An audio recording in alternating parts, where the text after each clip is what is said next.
Number 5, Hawkins का कहना था, मुझे मौत से डर नहीं लगता, लेकिन मरने की भी कोई जल्दी नहीं है।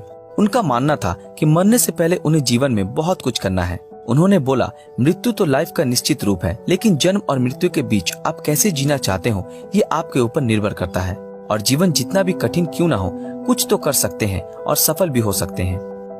नंबर 6, हॉकिंस को 2010 में पूछा गया कि आप छोटे बच्चों के लिए कोई सलाह देना चाहते हैं। तब उन्होंने बोला कि मैं उनको 3 सलाह देना चाहता हूँ। पहला, तुम हमेशा ऊपर तारों की तरफ देखना, कभी नीचे अपने जूतों की तरफ नहीं। दूसरा, काम करना कभी मत छोड़ना, क्योंकि काम तुम्हें हमेशा जिंदगी का अर्थ और उद्देश्य बताएगा। काम के बिना जिंदगी अधूरी है। तीसरा, किस्मत से लाइफ में तुम्हें अगर कभी प्यार मिल जाए तो उसे कभी मत छोड़ना। असल में जब तक मैनेजमेंट को आग के बारे में पता चलता, तब तक टाइटैनिक के सारे टिकट्स बिक चुके थे। और तो और उस दिन टाइटैनिक के लिए बाकी सारे जहाजों को कैंसिल कर दिया गया था। इसके बाद भी अगर उस दिन टाइटैनिक ना चलती तो टाइटैनिक के स्पॉन्सर कंपनी को बहुत बड़ा नुकसान हो जाता।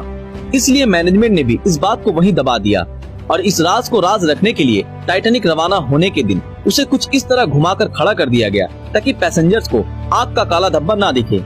लेकिन क्या सिर्फ आग ही था जो टाइटैनिक डूबने का जिम्मेदार था? जी नहीं, आग के साथ साथ कई सारे छोटे छोटे लापरवाही ना होती तो शायद आज हम इस विषय पर चर्चा न कर रहे होते। उन दिनों टाइटैनिक पे वो सारे चीज मौजूद थी जो एक लग्जरियस शिप में होनी चाहिए, सिवाय बाइनोकुलर्स के। दोस्तों, हर छोटे बड़े शिप में बाइनोकुलर्स होते हैं और बाइनोकुलर से बाहर की ओर नजर रखने वाली एक स्पेशल टीम भी होती है। और जब भी उसे किसी संकट का पता चलता है तो वो तुरंत कैप्टन को इन्फॉर्म, जो बाद में काफी रिसर्च के बाद हाल ही में ये खुलासा हुआ कि ये डार्क स्पॉट आग के कारण ही हुई थी। लेकिन जब इस आग के ऊपर नजर पड़ा तब तक 3 हफ्ते गुजर चुके थे और इन 3 हफ्तों में ये आग काफी हाई टेम्परेचर में टाइटैनिक के निचले हिस्से को जला चुकी थी। मेटलर्जी एक्सपर्ट्स का कहना है कि टाइटैनिक के आग लगने वाले हिस्सों के मेटल लगभग 75% तक कमजोर हो चुके थे। लेकिन आग लगने के बावजूद भी अगर टाइटैनिक के किसी दूसरे साइड पे आइसबर्ग जा टकराती तो शायद उस रात टाइटैनिक ना डूबती। लेकिन कुदरत को कुछ और ही मंजूर था, क्योंकि आइसबर्ग ठीक उसी जगह जाके टकराई जहां मेटल कमजोर थी। लेकिन इन सबसे ऊपर चौंकाने वाली एक सच और थी। दरअसल प्रोजेक्ट मैनेजमेंट को आग लगने वाली बात का पता पहले से ही था। तो क्या मजबूरी थी कि जिस वजह से इतने मासूम जानों को बीच समंदर में टाइटैनिक जहाज के साथ डूबने के लिए छोड़ दिया गया? क्या आपने कभी सोचा है कि जब हमारे एस्ट्रोनॉट स्पेस में जाते हैं तब उन्हें स्पेस की कैसी स्मेल आती होगी? या फिर क्या आपको ये पता है कि इस दुनिया में एक ऐसा भी मशरूम पाया जाता है जिसे अगर आप एक बार खा लो तो आपको पूरी जिंदगी कभी भी भूख नहीं लगेगी? या फिर आपको ये पता है कि हमारी इंडियन गवर्नमेंट ने PUBG बैन करने के बाद उसके जैसा ही एक गेम लॉन्च किया है, जिसके बारे में हम आगे वीडियो में जानेंगे। और आज इस एपिसोड के एंड में मैं आपको एक ऐसे तरीके के बारे में बताऊंगा जिसे अगर आप कर लो तो आप एक सचमुच का ब्लैक होल अर्थ में ही बना सकते हो। और ऐसे ही माइंड बस्टिंग फैक्ट जानने के लिए वीडियो को एंड तक जरूर देखें। फैक्ट नंबर 16, आपने टीवी, न्यूज़पेपर और मैगजीन पर sir Albert Einstein, Isaac Newton, prime minister Modi, Sachin Tendulkar और गांधी जी के बहुत सारे क्रिएटिव और ह्यूमैनिटी के लिए अनेकों कामों के बारे में पढ़ा या सुना होगा। पर क्या आपको ये पता है कि इन सभी में एक बात बहुत कॉमन थी कि ये सभी लेफ्टी थे? और न सिर्फ ये बल्कि अमिताभ बच्चन लेफ्टी ही थे। कि टाइटैनिक उन दिनों की सबसे बेहतरीन टेक्नोलॉजी से बनाया गया जहाज था। इसकी लंबाई 882 फीट, चौड़ाई 92 फीट और वजन करीबन 46,328 टन जितना था, जिसे बनाने के लिए उन दिनों में $7.5 मिलियन रुपए खर्च किए गए थे। अगर आज के टाइम पे देखा जाए तो वो लगभग $170 मिलियन जितना होगा। और तो और टाइटैनिक को तैयार होने में 26 महीना लग चुका था, जबकि 3000 से भी ज्यादा लेबर टाइटैनिक के ऊपर रेगुलर बेसिस पे काम कर चुके थे। तो क्या आपको अब भी लगता है कि सिर्फ एक आइसबर्ग के कारण 2 साल से भी ज्यादा समय लगाकर बनाई गई ये लग्जरियस जहाज कुछ ही घंटों में पानी में समा गई?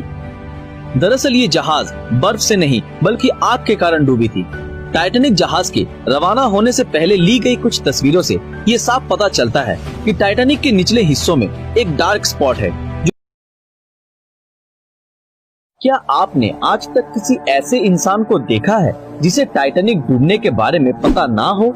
जी हाँ दोस्तों, आज हम जानेंगे टाइटैनिक डूब जाने के पीछे का गहरा राज, जो हम सभी से आज तक छुपाया गया था।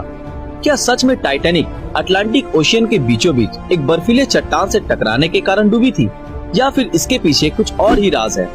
14 अप्रैल साल 1912 की रात 11:40 पर आरएमएस टाइटैनिक के साथ वो भयानक हादसा हुआ जो किसी ने सपने में भी नहीं सोचा था, और इसके कुछ ही देर में दुनिया का सबसे बड़ा जहाज अटलांटिक ओशियन के बर्फीले ठंडे पानी में खो गया, वो भी सिर्फ एक आइसबर्ग से टकराने के कारण। अपने स्किल और टैलेंट के ऊपर उनको पूरा भरोसा था। अपने स्पीकिंग डिसऑर्डर प्रॉब्लम को अपना स्ट्रेंथ बनाकर उन्होंने मिस्टर बीन कैरेक्टर के जरिए पूरी दुनिया को ये प्रूव करके दिखाया कि किसी भी प्रॉब्लम को अगर हम चाहें तो उसे अपॉर्चुनिटी में बदल सकते हैं। आखिर में आप लोगों से यही कहना चाहूंगा कि अगर इस वीडियो से आप लोगों को थोड़ी सी भी इंस्पिरेशन मिली हो, इस वीडियो को ज्यादा से ज्यादा शेयर जरूर करें। तो आज के लिए बस इतना ही, फिर मिलेंगे अगले वीडियो में ऐसे ही किसी मजेदार विषय के साथ।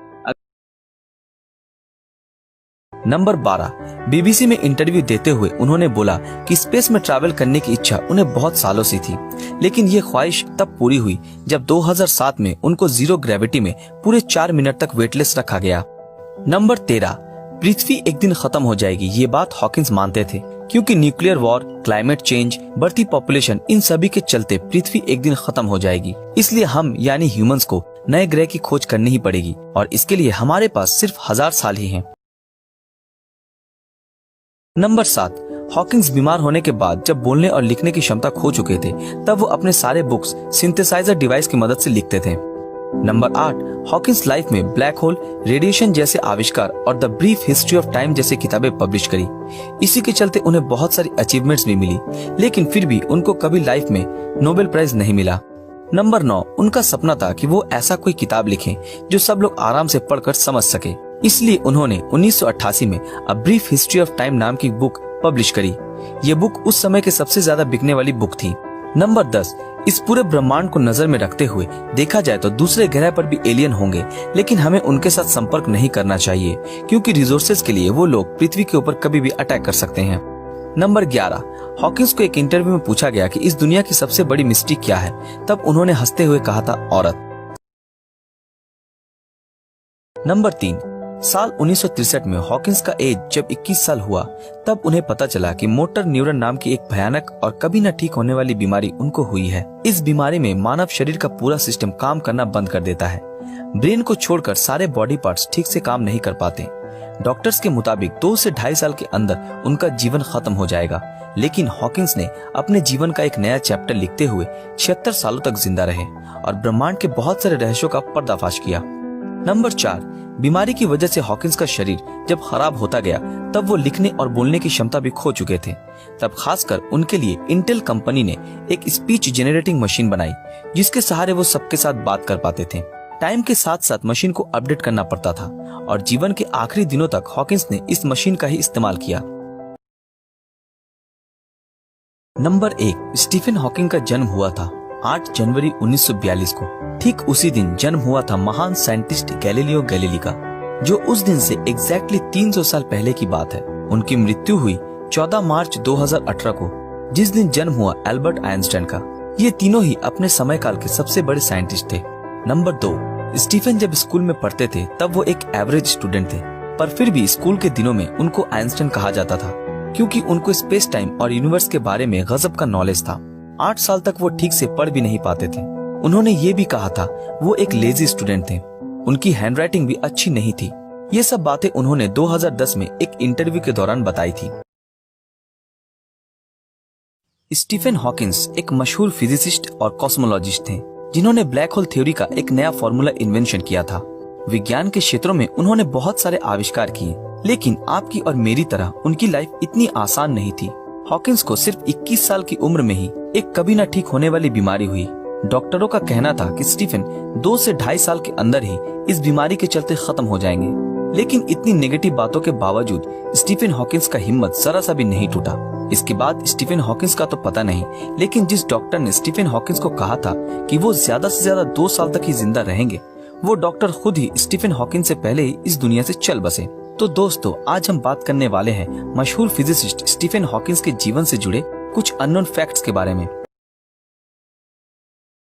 जब एल्बर्ट आइंस्टाइन का जन्म हुआ था, तब उनका सर किसी भी नॉर्मल बच्चे से ज्यादा बड़ा था। नॉर्मली बच्चे 1 या 2 साल की उम्र में बात करना सीख जाते हैं, लेकिन आइंस्टाइन 4 साल की उम्र तक बिल्कुल भी बात नहीं कर पाते थे। मगर एक दिन जब वो अपने माता पिता के साथ रात के खाने पर बैठे थे, तो अचानक आइंस्टाइन ने कहा, सूप बहुत ही गर्म है। अपने बेटे को इस तरह एकदम साफ बोलता सुन उनके पेरेंट्स हैरान हो गए और खुश भी हुए। लेकिन बाद में जब उनसे पूछा गया कि अब तक तुम क्यों कुछ नहीं बोलते थे, तो आइंस्टाइन ने अजीब से जवाब दिया कि अब तक तो सब कुछ सही था। आइंस्टाइन के जीवन से जुड़े अजीबोगरीब किस्से यही नहीं रुके, बल्कि उनके बड़े होने पर भी उनकी कई ऐसी आदतें थी जिनके बारे में सुनकर हर कोई हैरान रह जाता है। सितंबर 1916, इस दिन मैरी को फांसी दी गई थी, लगभग 2000 लोगों के सामने। मैरी एक एशियन एलिफेंट थी। उसको उठाने के लिए 100 टन वजन उठाने वाला एक क्रेन को लाया गया। लेकिन पहली बार जब मैरी को क्रेन से लटकाया गया, तब क्रेन का चेन टूट गया और मैरी क्रेन से 20 फुट नीचे आ गिरी और उसका गर्दन टूट गया और खून निकलने लगा। फिर भी वहाँ पर देखने आए लोगों में से किसी का भी दिल थोड़ा सा भी नहीं पिघला और फिर से मैरी को चेन से बांधकर क्रेन में चढ़ाया गया और आखिरकार तड़पते हुए वो मर गई। दोस्तों, मैरी एक बेजुबान जानवर थी और उस दिन उसको खाने पर रोका गया था और ना मानने पर उसको मारा भी गया था, जिसके कारण मैरी गुस्से में आकर रीड को मारा था और इस गुस्से के कारण उसको फांसी पर लटका दिया गया। उस दिन मैरी को मारा नहीं गया था, उस दिन इंसान की मानवता को मारा गया था। एल्बर्ट आइंस्टाइन को डेट्स और फोन नंबर याद रखने में प्रॉब्लम होती थी, यहाँ तक कि उन्हें खुद का टेलीफोन नंबर भी याद नहीं रहता था। एक बार उनके एक सहकर्मी ने उनसे उनका फोन नंबर मांगा तो आइंस्टाइन उनके पास रखे टेलीफोन डायरेक्टरी में अपना नंबर ढूंढने लगे। ये देख के सहकर्मी ने चकित होकर बोला, आप अपना खुद का फोन नंबर क्यों याद नहीं रखते? तो आइंस्टाइन ने उनको कहा कि किसी ऐसी चीज को भला क्यों मैं याद रखूं जो मुझे किताबों में ढूंढने से मिल जाती है। आइंस्टाइन कभी भी जूतों के अंदर मोजे नहीं पहनते थे, क्योंकि उनकी टांगों की उंगलियां इतनी बड़ी थी कि बचपन में हमेशा टांगों की उंगलियों की वजह से मोजे में छेद हो जाते थे। इसलिए उन्होंने मोजा पहनना ही छोड़ दिया। यहाँ तक कि वो अपने जूतों के फीते भी दूसरों से बंधवाते थे, क्योंकि उन्हें जूते के फीते बांधना भी नहीं आता था। 18 अप्रैल 1955 आइंस्टाइन की मृत्यु के बाद पैथोलॉजिस्ट डॉक्टर थॉमस हार्वे ने आइंस्टाइन के परिवार की अनुमति के बिना ही उनके दिमाग को रिसर्च के लिए निकाल लिया था और वो वहां से भाग गए। इस हरकत के लिए डॉक्टर हार्वे को नौकरी से निकाल दिया गया, लेकिन उन्होंने कहा कि ऐसा उन्होंने सिर्फ रिसर्च के लिए ही किया है और वो वादा करते हैं कि वो आइंस्टाइन के दिमाग पर रिसर्च जरूर करेंगे, ताकि आने वाले समय में इससे साइंस और साइंटिस्ट दोनों को ही कुछ फायदा हो सके। लेकिन रिसर्च के लिए परमिशन न मिलने के कारण डॉक्टर हार्वे ने आइंस्टाइन के दिमाग को एक जार के अंदर बेसमेंट में कैद रखा। बाद में आइंस्टाइन के बेटे हैंस एल्बर्ट आइंस्टाइन की अनुमति के बाद डॉक्टर हार्वे ने आइंस्टाइन के दिमाग पर रिसर्च करना शुरू किया।